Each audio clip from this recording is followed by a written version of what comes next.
We're back with Radical Spirits, Spiritualism, and Women's Rights in 19th Century America by Anne Braude.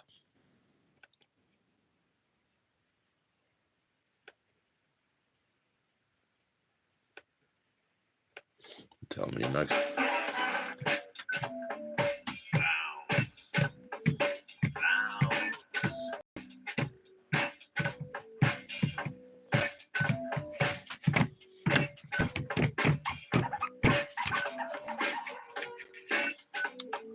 Bring me the head of your demon again. We'll split it like a muffin, then pop it in the oven, smothered like a dumpling. Bounce, bounce a pudding, shake a pudding, bounce a pudding, shake. Let them eat bread, pudding, bake. Bounce and shake like a cherry cheesecake. Sour belly, spirit jelly, Nutella, nothing to be molten filling in the oven. Gonna douse it in that southern style. Smothered like a dumpling. Shake a pudding, bounce a pudding, bounce a pudding, shake. Bounce, shake, bounce for goodness sakes like a double stewed cherry, chocolate, cheese, cake.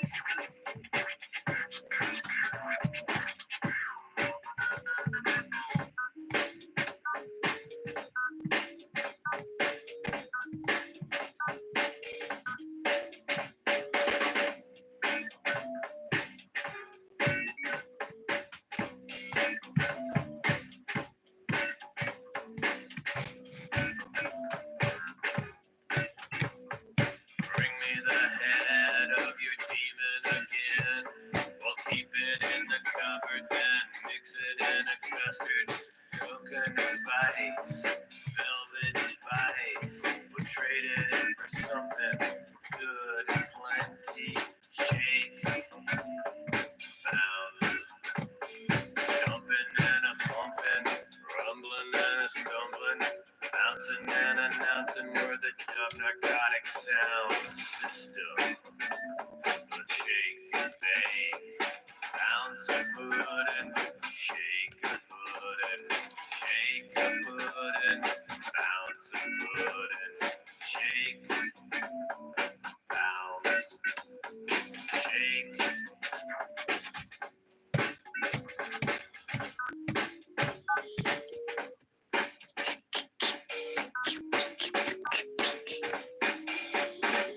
Shake a pudding, who wouldn't? Never met one bouncing who couldn't. Mix up a batch of that demon's head pudding. Tear open the box, heating up the sauce.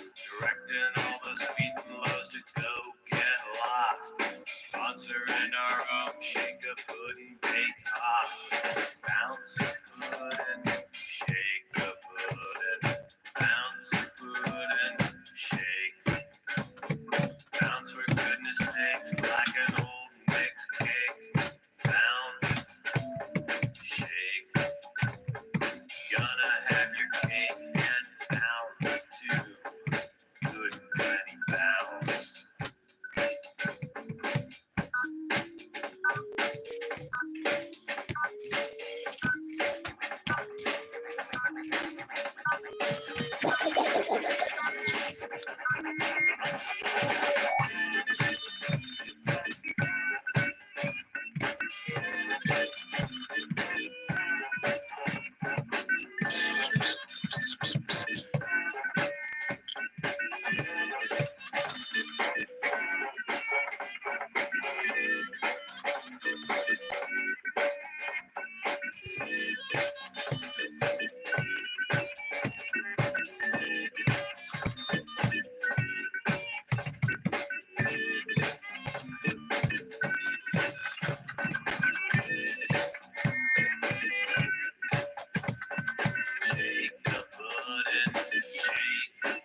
Oh, well, that was a subtle fade out. Oh, well. I tried. Oh, shit. That's the wrong one. All right, Brubs, we're back with Radical Spirits, Spiritualism, and Women's Rights in 19th Century America by Anne Braude. Let me open the channel here. Chat.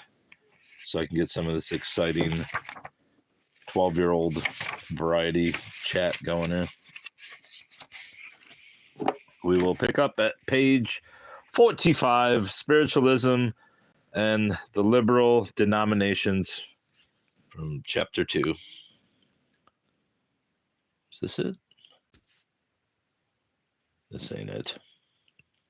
Where the hell are we? Where the hell are we? All right. Come on. Just open her up. Then we can see the chat, even though no one's typing. Sure waste a lot of time here, don't I? 6 minutes in, and I've still said nothing. 7 minutes in. All right. We're going to it. The spiritualist critique of Calvinism offered little that was original or even of recent vintage. As has been noted, the trend of 19th century culture mandated a liberalizing of theology. Even the Presbyterian recoiled from infant damnation by mid-century. When spiritualism was born in 1848, liberal theologians had been using infant damnation to condemn Calvinism for 100 years. Yet, the apparently appealing view that infants could not be damned only slowly penetrated popular Protestantism. Early in the 19th century, Unitarians argued a position similar to the doctrine of progression. Unitarians believed in many hells and many heavens, according to the character and conditions of each person. Wrote James Freeman Clarke, they believe that the purpose of future suffering will be reformatory and not vindictive. While Unitarianism offered a religious alternative to the harsh doctrine of Orthodox theology, its emphasis on rationality limited its appeal to a small educated elite. The corpse-cold Unitarianism of Brattle Street had little influence beyond the commercial and professional classes of Boston. Historian Louis Somm's reading of antebellum diaries and correspondence revealed that Unitarianism came almost not at all to the attention of the common people, while spiritualism received broad exposure. In spiritualism, doctrines that Unitarianism offered to the few became available to the many. Spiritualism's conception of nature as permeated with divinity received earlier and more elegant expression within Unitarianism's more heterodox offshoot. Transcendentalism. Ralph Waldo Emerson's discovery in the 1830s that the divinity revealed in nature had no need of the dogmas or rituals of an established church preceded the same discoveries by spiritualists, and the hostility he encountered from his fellow Unitarian ministers when he questioned the divinity of Christ foretold the acrimony with which spiritualism would be met even within the liberal denominations. Spiritualists acknowledged their debt to Emerson.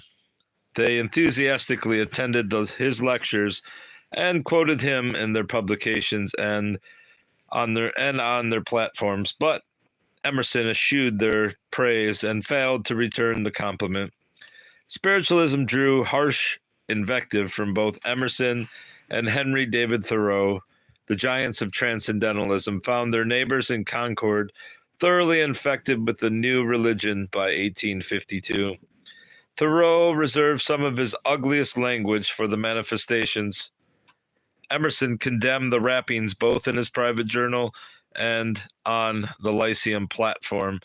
In his famous lecture, Success, first delivered in 1859, Emerson used spiritualism to exemplify the immoral trend of American society. I hate this shallow Americanism which hopes to get rich by credit, to get knowledge by raps on midnight tables, to learn the economy of the mind by phrenology or skill without study, he told the American public. Yet, whatever disdain Emerson and Thoreau felt for spiritualism, it spread some of their most cherished ideas far beyond the ranks of those who identified with transcendentalism. The birth of spiritualism coincided almost exactly with the death of transcendentalism as a social movement.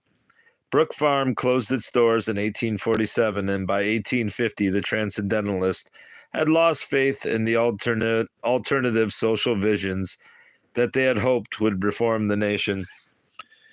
Transcendentalism's Unitarian origins and intellectual elitism limited the scope of its appeal, while the American public flocked to Emerson's lectures and were inspired by what he said. Few of them responded by joining communes or becoming transcendentalists.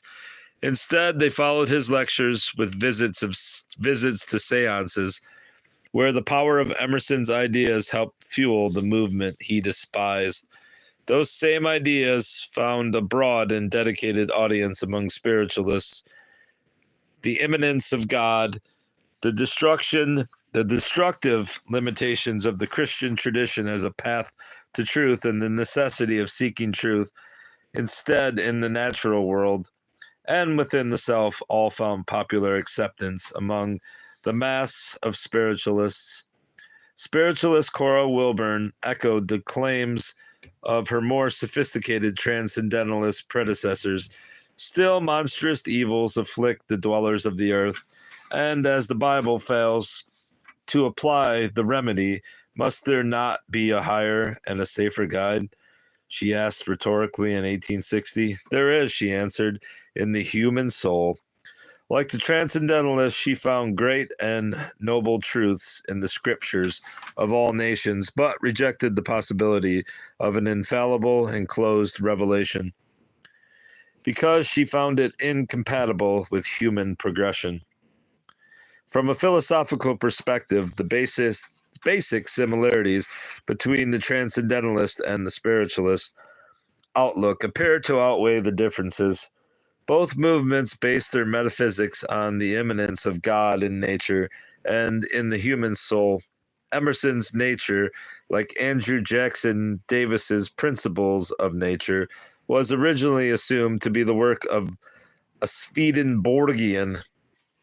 Transcendentalist editor William Henry Channing thought the appeal of the two movements similar enough to purchase the subscription list of Andrew Jackson Davis's Universalum, I'm not sure how you say it, when he embarked on the publication of The Spirit of the Age, which superseded both the first spiritualist periodical and the Harbinger, the organ of the transcendentalist Brook Farm community.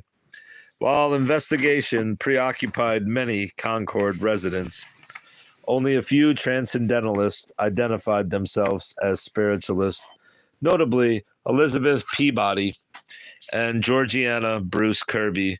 What finally separated the apparently sympathetic movements was, of course, spirit communication. While direct communication with individual spirits struck Emerson as a vulgar distortion of the message of transcendentalism, it struck many Americans as concrete proof of the immanence of God and as a literal interpretation of Emerson's advice to seek truth within their own souls. Spiritualism's concreteness liberated many of us from their class-bound character by making them accessible to those without the intellectual bent to grasp their subtler implications. But in the process, the new movement made itself reprehensible to some of its most important philosophical forebears. While spiritualism made liberal theology and transcendental visions widely available, it also confirmed liberal beliefs already held by other groups.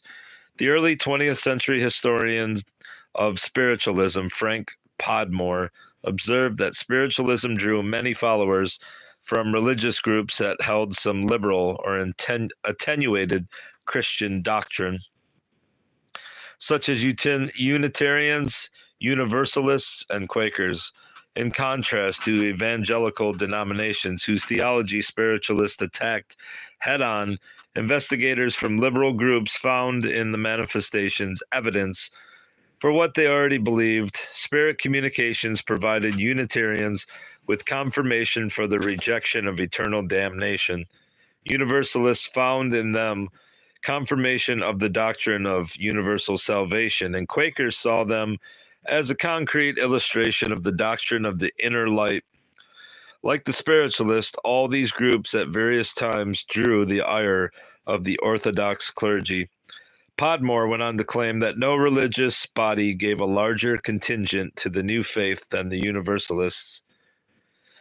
Winthrop Hudson, writing in the 1960s, concurred with Podmore, concluding that Universalism never completely recovered from the enthusiasm shown for spiritualism among both its clergy and its laity.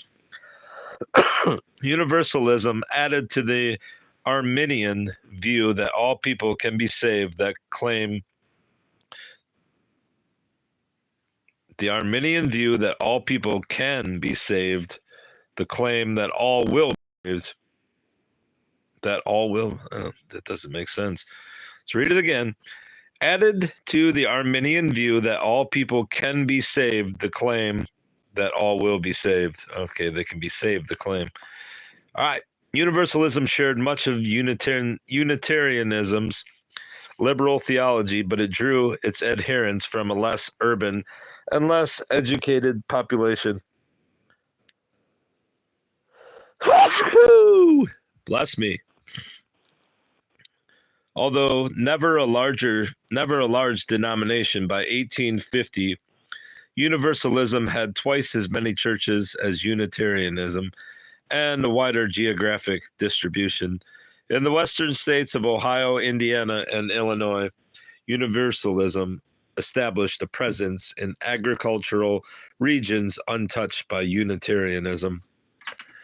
Universalist ministers made up Andrew Jackson Davis's first followers.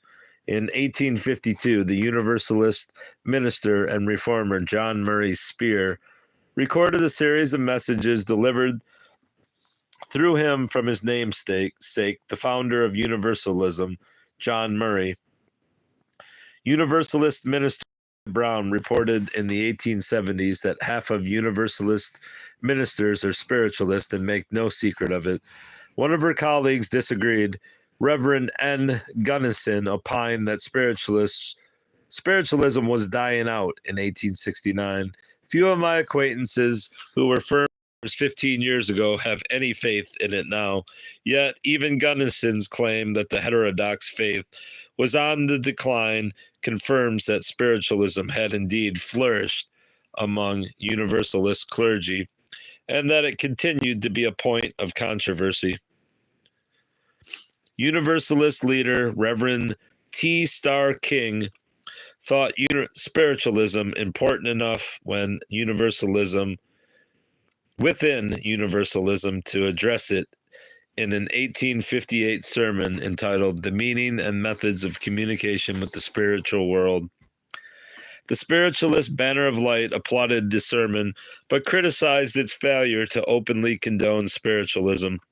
According to the editor, every spiritualist would accept with heart and soul King's insistence that spiritualism centers in God, but the keen sarcasm with which he assailed some parts of the faith that is so precious not only to many of his own congregation, but to a very large proportion of the Christian community, bears with it its own condemnation. The spiritualist press reported conversions of Universalist ministers such as J. Merrifield of Mishawka, Indiana, While most denominations shuddered at the thought of spiritualist heterodoxy within their ranks, Universalist ministers sometimes identified themselves as spiritualists without suffering the excommunication that attended such actions in other churches. The Universalist minister J.M. Peebles separated from his denomination to become a spiritualist, but was installed as pastor of a Universalist church in Baltimore in 1856 and preached Universalism in San Francisco in 1862 while holding office in several spiritualist organizations.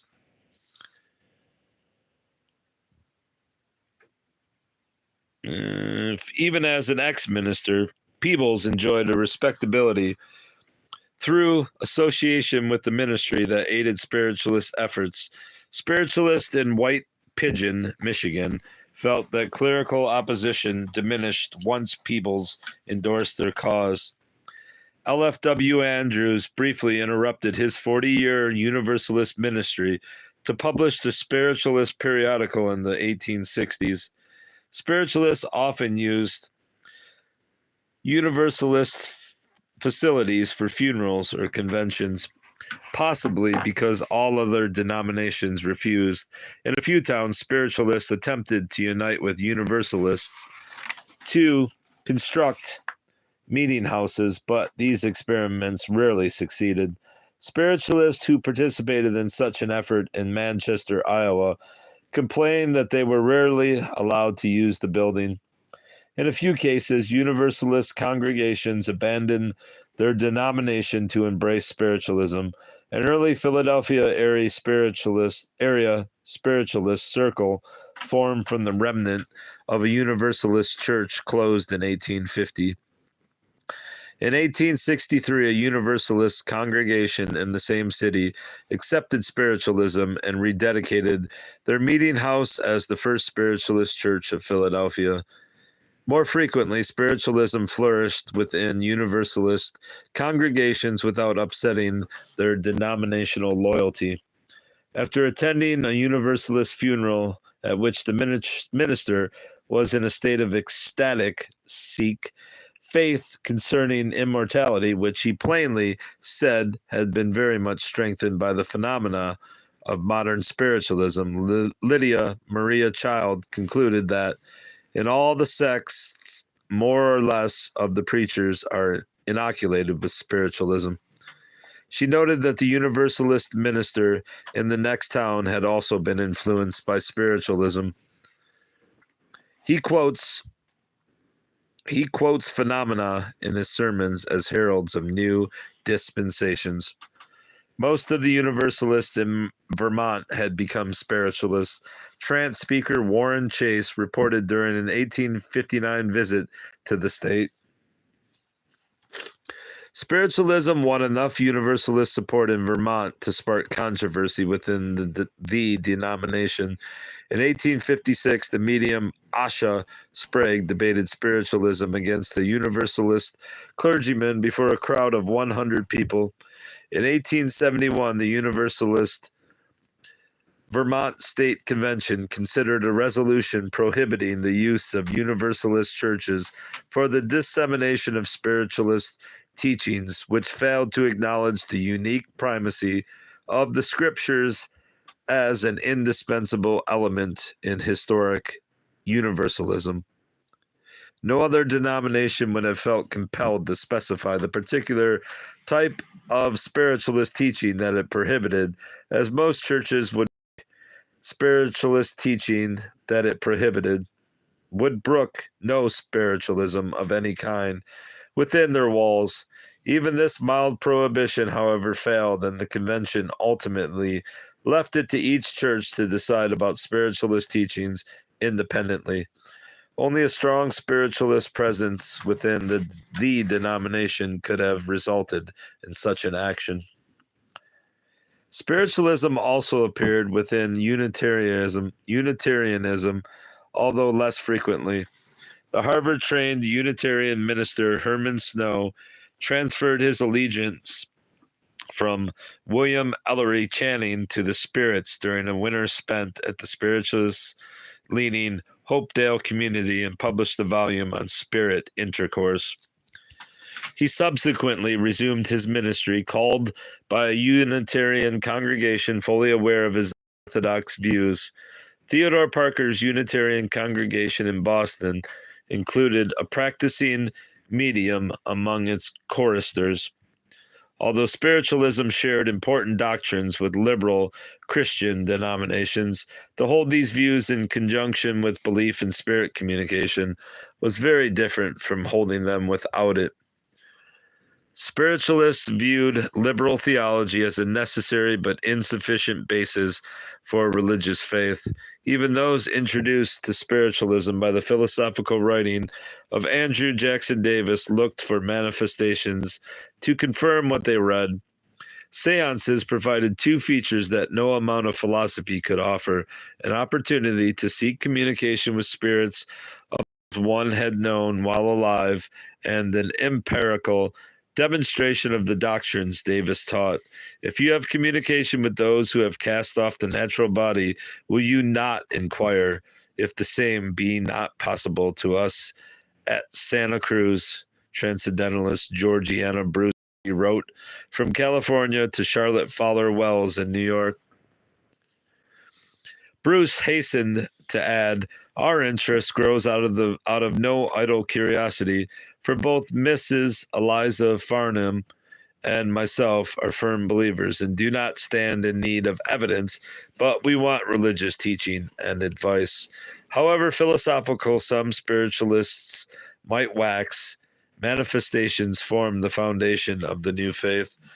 Andrew Jackson Davis himself dated the external beginning of spiritualism to the Hydesville rappings. The fate of sinless infants. This ought to be good. How many pages is this? Like 8. The fate of sinless infants. Many investigators first approached the seance table in hopes of continuing communications with a beloved friend or family member whose voice had only just been silenced. In the 19th century, more frequently than today, death entered every life, and each individual had to find a way to continue in its face. For many Americans, spiritualism offered a real and effective source of consolation. This attraction reinforced the primacy of manifestations, because only manifestations could reestablish bonds severed by death. "The world grows dark with us," Horace Greeley confided to Margaret Fuller following the death of his 5-year-old son in 1849. "The one sunburst of joy that has gladdened my rugged pathway has departed." Having buried 3 infant girls, Greeley and his wife idolized Picky, Arthur Young Greeley, and were disconsolate when he died suddenly of cholera. Greeley feared for his wife's sanity and spent evenings with her talking about Picky's brief life. The Greeleys invited the Fox sisters into their home in the hope that Picky's presence would brighten the dark world they now inhabited. Greeley later attributed the attempt to reach Picky through spiritualism to his wife, who talked to dear Picky daily for weeks when Catherine Fox was with her. But he also longed to hear his son's voice and recounted seances at which he conversed with Picky. The Greeley's experience typified that which drew many investigators to spiritualism. In her study of the Beecher family, Marie Caskey has shown that Orthodox Christians of the early 19th century reconciled themselves to death by developing concepts of the hereafter that pointed in the direction of spiritualism. Patriarch Lyman Beecher, one of the best-known evangelists of the early 19th century, and father of Harriet Beecher Stowe and Henry Ward Beecher, described heaven as a place of grace, of great beauty, where individuals would retain characteristics and proclivities of their early personalities. He taught his children that their dead mother, Roxana, watched over them from heaven and continued to play an active role in their spiritual development. The personal presence of the sainted Roxana Beecher was strong enough to prompt some of the Beecher children to investigate spiritualism, while it moved all of them toward a more liberal theology. Caskey argues that the Beecher's spiritualism resulted from the persistence into the 19th century of their Calvinist anxiety about the fate of the soul after death. In keeping with the 19th century's elevated estimation of the power of human beings, the developing evangelical consensus gave new weight to the role of human agency in the drama of salvation. Ministers no longer relied on God alone to kindle revivals of religion. They developed the protracted meeting, the anxious bench, and other techniques through which human beings created conditions conducive to conversion. Because evangelicals believed that individuals could influence their own salvation, they emphasized preparation for death, as the possibility of conversion existed up until the moment of death, but not thereafter. While earlier Protestants placed their fate in the hands of God, 19th century evangelicals anxiously labored with the dying. The focus on human agency and moral accountability suggested that individuals were responsible for their failure to receive the Spirit. Because of the new possibility that human beings might cause a conversion, the death of an unregenerate individual engendered more anxiety than in the Puritan era, when people left election in God's hands alone. This was especially true in the case of infants and children who died before they had an opportunity to exercise their own agency towards conversions. Death presented a greater cosmological problem for emerging worldviews that emphasized human agency than for earlier visions based solidly on the sovereignty of God. Death's uncontrollability and finality belied the claims of 19th century optimists who hoped to control the universe through feats of human technology. Death also challenged romantic outlooks that viewed nature as benign and harmonious. Although death rates fell throughout the 19th century, or perhaps because of it, a cultural preoccupation with death and mourning flourished. Although overall death rates declined, epidemics of cholera and diphtheria occurred every 10 years or so, reminding Americans that death could suddenly appear in the midst of any family. A vast body of consolation literature addressed the relocation of death in American culture. Urbanization and industrialization transformed death from an event that deprived the community of a unique social actor into a personal loss felt only by family and friends. Individuals compensated for the callous indifference of the tearless throng by intensifying private bereavement. Mourning rituals expanded, and the rural cemetery movement and the new profession of undertaking launched commercial and material changes that paralleled new religious interpretations of death.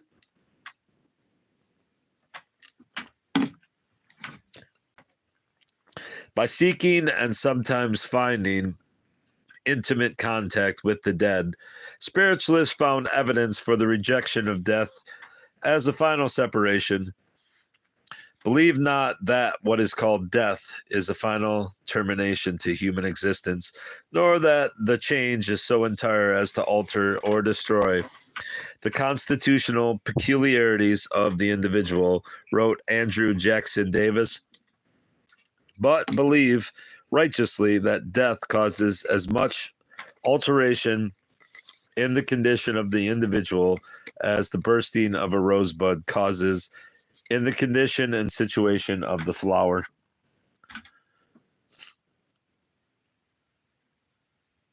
If death did not change beloved friends, then it need not silence their voices. Spiritualists not only asserted the possibility of hearing the dead speak, but proposed this as the normative religious experience. For the bereft, death, especially premature death, challenged the meaning of life. Into my spirit, brother, spiritualist poet Fanny Green asked the questions that bothered many Americans. But why did cruel natures entwine each heart so closely, dearly, with the other, if we must never hope that mine and thine should bind us, oh my dear, my more than brother? Sentimental values and an increasing emphasis on the nuclear family as the focus of emotional life encouraged the rebellion against death. Why were we made to love so ardently, with sympathies so warm, with hearts so dependent on others for enjoyment, if death must come to sunder such ties? Asked a character in a typical work of spiritualist fiction. She then describes the intense desire that took possession of her to follow her beloved brother into death. To feel the chill of the dark valley, according to the story, she overcame the despair of a bereavement when her brother appeared to her in a dream, and described the idyllic settings in which he found himself after death. Tell my father and mother of my home, and they will cease to mourn for me, the spirit told his sister. Spiritualism's denial of death offered a unique kind of consolation to the bereaved.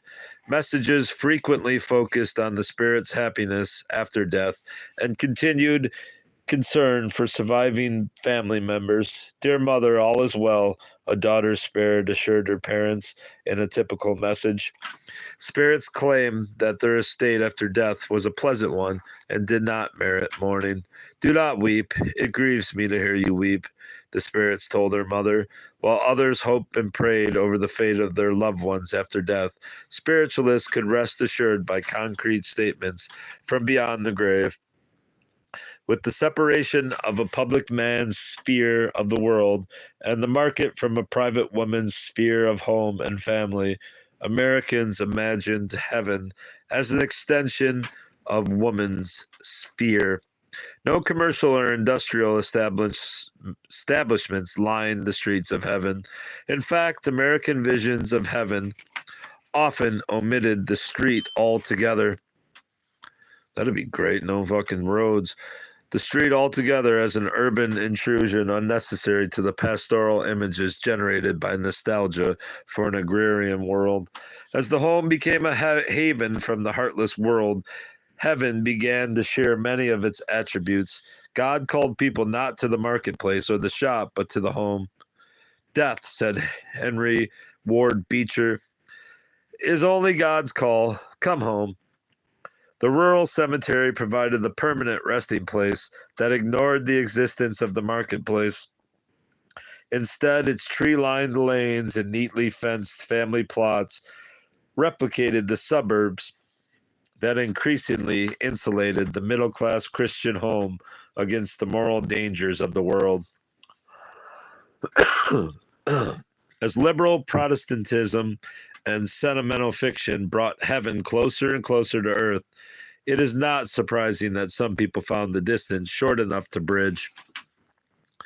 While spiritualists were criticized for their materialistic portrayal of life after death, church goers across the country enthusiastically peered through the gates ajar to see the apple trees and meadows of heaven that looked very much like the New England village of novelist Elizabeth Stuart Phelps's girlhood.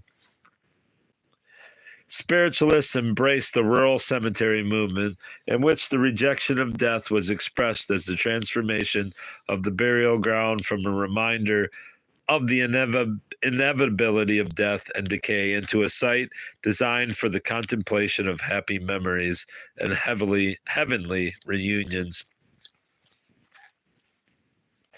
Spiritualist surveyor John Shoebridge Williams provided the plan for the new Oakdale Cemetery in Urbana, Ohio, in 1856, clearly indicating the innovations that made a rural cemetery a place of spiritual uplift. In addition to mapping plots and lanes with pastoral names, his plan included contemplation seats, a poet's bower, and vistas indicated by broken lines. The cemetery emanates from a central rostrum surrounded by seats for instruction. Shoe bridges planned provided the mourner with comfortable accommodations for the contemplation of heaven. Spiritualists articulated and acted on unorthodox thoughts that they shared with many other Americans. Death literally occurred in woman's sphere. Most people died at home in bed, attended by female relatives. In New York City in 1853, 49% of those who died were children under 5, who presumably had been under primarily female care. Women who were expected to focus their lives on the nurture of family members during life were also expected to feel losses through death more deeply than men, who might turn their attention to other duties. Middle-class women remained at home by empty cribs and unoccupied seats at the dining room table, and produced and purchased a variety of memorial artifacts, from post-mortem photographs to jewelry woven from the hair of the deceased. Etiquette prescribed longer periods of mourning for women than for men. Probably a husband's death did have a greater impact on the survivor than a wife's, and the widow's longer mourning reflected this. Like Queen Victoria, the moral emblem of the era, who assumed mourning permanently following the death of her husband, 19th-century women could adopt mourning as a full-time occupation. Spiritualism provided a way to show love and interest in the dead without submitting to the restrictions on one's activities that accompanied mourning. Spirit messages frequently assured the survivor that mourning was unnecessary. Andrew Jackson Davis argued that the excessive weeping and lamentation of friends and relatives over the external form of one departed are mainly caused by the sensuous and superficial mode by which the majority of mankind view the phenomena of death. If, as Davis claimed, death is but a birth of the spirit from a lower into a higher state, then it did not justify mourning.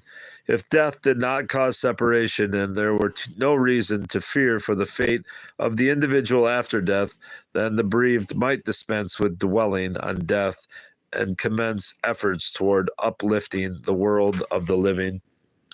In his final condemnation of American attitudes toward death, Davis described it as infinitely preferable to a loveless marriage. You may clothe yourselves with the dark habiliments of woe when you consign at the altar a heart to a living grave, but robe yourselves with garments of light to honor the spirit's birth into a higher life. Spiritualists responded to Davis's advice by wearing white at funerals and by transforming internments into events that emphasize continuity rather than the finality of death. Instead of delivering eulogies, mediums who presided at funerals delivered messages from the deceased, often describing the journey away from earth, the beautiful destination at which the spirit arrived, and its continued love and concern for survivors. While other tombstones recorded the date on which the deceased died, spiritualist gravestone inscriptions report the date on which the ones there interred entered the Summerland, the spiritualist term for heaven, or awakened to the newness of life in the spirit world, or passed to the spirit land, or simply translated. As such, grave inscriptions indicate spiritualism echoed the themes popular in mid-century consolation literature, but has always insisted that they be extended to their logical conclusion.